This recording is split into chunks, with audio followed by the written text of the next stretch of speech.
I guess you've gone from a role where there's some strategy, but a lot of the stuff is you're actually getting stuff out the door, really, to being in a more of a sort of leadership role where you're sort of taking a more strategic approach to things, and maybe you've got a team underneath you that sort of help deliver stuff. How have you sort of found that transition?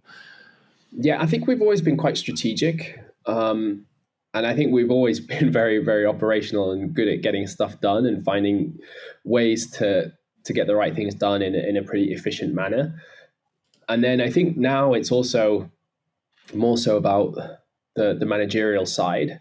So obviously leadership is a big part of being a manager, but then figuring out, okay, how should we scale the team and how do we make plans that align with the strategy? So we've always been very focused on that, that will continue to be the piece. And now it's about, okay, how do we scale the different teams and how do the teams work together? So now that we have a brand team and a demand team and a customer experience team and a product marketing team and a performance marketing team, how do these orgs click and make sure we're not stepping on each other's toes or double jobbing?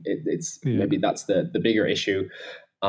So for me, it's been really interesting to work here over 3 years, because even though I've been here 3 years, it sometimes feels like, okay, it's day 3 again, because we're back to the drawing board and let's rebuild this from scratch and figure out, okay, how do we then structure the team for success going forward? So for me, it's been really, really interesting. And you can often get to sort of 2-3 years in a role. And if things have been steady and so forth, you get a bit itchy and like, okay, what's going to happen next? Or, should you start looking somewhere else?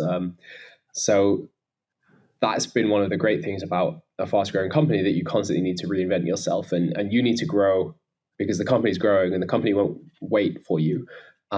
So it's been a lot of fun, and there's been a lot of challenges, and there's a lot of times we haven't really figured out a solution and we've really struggled. And some of the things we've done, maybe in hindsight, we should have done differently. But I think that's how you learn as well. So it's been a lot of fun and a lot of learning. Yeah, I think you used 2 words there that are really important: figure out. Yeah, I think that's a B2B marketer's job a lot of the time. We've got to figure this out. It's not simple, but that's kind of the focus really.